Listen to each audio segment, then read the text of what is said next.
قتل دو طرح کے ہوتے ہیں. ایک ہے آپ قتل کا ذریعہ بنے ہیں, ایک ہے قتل کیا ہے آپ نے. پھر ذریعے کی بھی دو قسمیں ہیں, ایک ہے مضبوط ذریعہ بنے ہیں, ایک ہے بہت کمزور ذریعہ بنے ہیں. اس کو فقہ کی اصطلاح میں کہتے ہیں فعل فاعل مختار. فعل فاعل مختار کیا مطلب؟ ایک بندہ ہے, آپ نے اس کی کنپٹی پہ گولی رکھ کے ٹھا کر کے مار دیا, وہ مر گیا. اس قتل پہ کیا ہے, شریعت کیا کہتی ہے؟ آپ کو بھی ٹھا کر کے مارا جائے گا, کیونکہ خود سے آپ نے یہ عمل کیا ہے. آئی بات سمجھ میں؟ ایک ہے آپ نے کسی کو ترغیب دی کہ تو فلاں بندے کو مار دے, جا کے بہت ثواب ملے گا تجھے.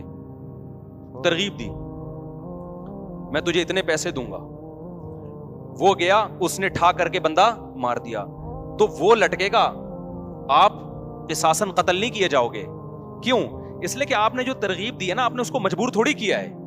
قاتل کو, قاتل نے بالکل اپنے اختیار سے مقتول کو قتل کیا ہے, اس میں آپ کی کوئی زبردستی نہیں, صرف موٹیویشن تھی آپ کی. تو موٹیویشن بھی جرم ہے. قتل نفس کا گناہ تو آپ کو ملے گا, لیکن دنیا میں اسلامی قانون میں یہ اس سے کم درجے کا جرم ہے کہ ایک آدمی ڈائریکٹ جا کے قتل کر رہا ہے اور ایک دوسرے کو قتل کرنے کی ترغیب. تو دنیاوی احکام میں یہ کم درجے کا جرم ہے. پوری دنیا میں اس پہ آپ کو لٹکایا نہیں جائے گا کہ جی ترغیب اس نے دی تھی. ہاں, قیامت کے دن تو آپ کو بھی قتل کا گناہ ملے گا. قیامت کے جو اصول ہیں وہ تو کچھ اور ہے نا, لیکن دنیا کے اصول کیا ہیں بولو, کچھ اور ہے. تو ترغیب کا تو گناہ ملے گا, اس پہ آپ کو عدالت چترول بھی لگا سکتی ہے, قید بھی کر سکتی ہے, سزا دے کے پھر چھوڑ دے گی, کیونکہ آپ نے بھائی اس کو صرف موٹیویشن کی ہے نا. کرنے والا کون ہے؟ وہ بندہ ہے. آئی بات سمجھ میں؟ تیسری صورت کیا بنتی ہے؟ ایک بندہ تھا, آپ چاہتے تھے اس کو مارا جائے, آپ نے قاتل کو کہا تو جا کے مار دے, اور میں نے اس کو پیچھے سے پکڑ کے رکھوں گا, باندھ کے رکھوں گا, تو اس کے سر پہ گولی مار دینا. مارنے والا کون ہے؟ قاتل. آپ کون ہو؟ پکڑنے والے. اب آپ بھی مباشر کہلاؤ گے. اب دونوں کو لٹکایا جائے گا, اس لیے کہ دونوں قتل میں پریکٹیکلی شریک ہیں. آئی بات سمجھ میں؟ ایک صورت کیا ہے, آپ نے کسی کو جا کے کہا, آپ نے کسی کو جا کے کہا تو مر جا, اس زندگی سے موت کیا ہے بہتر ہے. اس نے کہا اچھا یار یہ مسئلہ تو مجھے معلوم ہی نہیں تھا, اس زندگی سے موت کیا ہے بہتر ہے. اس نے بندوق اٹھائی, ٹھا کر کے اپنے آپ کو مار لیا.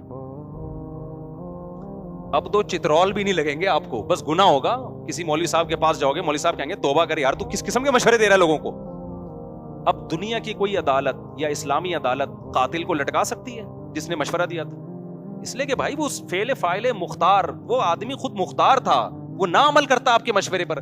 گناہ تو ملے گا کہ آپ نے غلط مشورہ کیوں دیا, بہت بڑا گناہ ملے گا, چھوٹا گناہ نہیں ملے گا. لیکن نہ دنیا میں قتل کا کیس بنے گا, نہ آخرت میں سزا ملے گی. آپ کہہ سکتے ہو اللہ میں نے برائی کا مشورہ دیا تھا, بندے نے اپنے آپ کو ٹپکا دیا, میں نے بندوق پکڑائی اس کو, نہ میں تو پھر بھی یہ جرم ہے. ایسا نہ ہو کہ مشورے دینا شروع کر دیں آپ, لیکن لٹکایا نہیں جائے گا.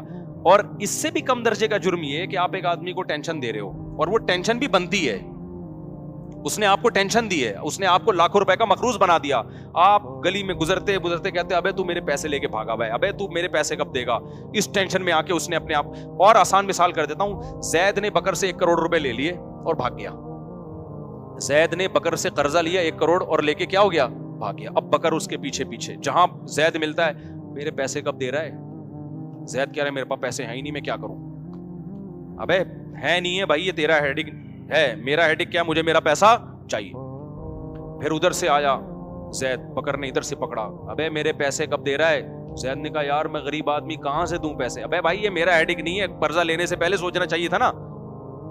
فقہا بھی بیان کرتے ہیں کہ جو قرضہ لے کے گیا اور وہ واقعی سچی مچی کا غریب ہو گیا, تو عدالت اس کو قید میں تو نہیں ڈالے گی. امام حنیفہ کا یہ موقف ہے.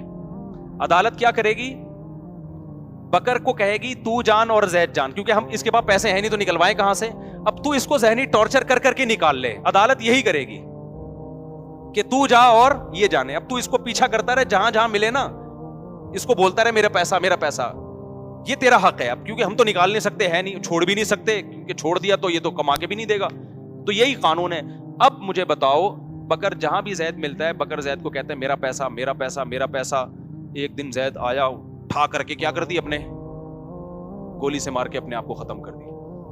کیا دنیا میں بکر کو لٹکایا جائے گا کہ تو چونکہ اپنے پیسے کی ٹینشن دیتا رہا ہے اس وجہ سے بکر کو ہم پھانسی پہ لٹکائیں گے؟ تیری ٹینشن دینے, تانے دینوں کی وجہ سے وہ غریب بیچارے نے اپنے آپ کو گولی سے مار کے ہلاک کر لیا. کوئی مشورہ دے سکتا ہے؟ بکر کیا کہے گا، وہ بھائی میرا پیسہ لے کے بھاگا ہوا تھا، میں ٹینشن بھی نہ، وہ میرا 1 کروڑ لے لیا میں اس کو ٹینشن بھی نہ دوں. یہ کون سا مذہب ہے بھائی؟ ہم کہیں گے دیکھ تیرے ٹینشن کی وجہ سے اس نے اپنے آپ کو گولی ماری ہے، اس لیے ہم تجھے بھی چترول ماریں گے. گولی نہیں ماریں گے تو کم از کم ڈنڈوں سے کوٹیں گے ہم تجھے. تو بتاؤ یہ پاگل پنے کی باتیں ہوں گی کہ نہیں ہوں گی؟ ہم اس کو کہیں گے بھائی جان اس نے پیسے جب لیے تھے اس کو سوچنا چاہیے تھا کہ میں جب دے نہیں سکتا یا پیسہ ڈوب سکتا ہے تو میں کہاں سے دوں گا. تو اب اس نے اگر اپنے آپ کو گولی ماری ہے تو یہ اس کا اپنا عمل ہے، اس گولی میں اس کا کوئی اختیار نہیں ہے، لہذا یہ گنہگار نہیں.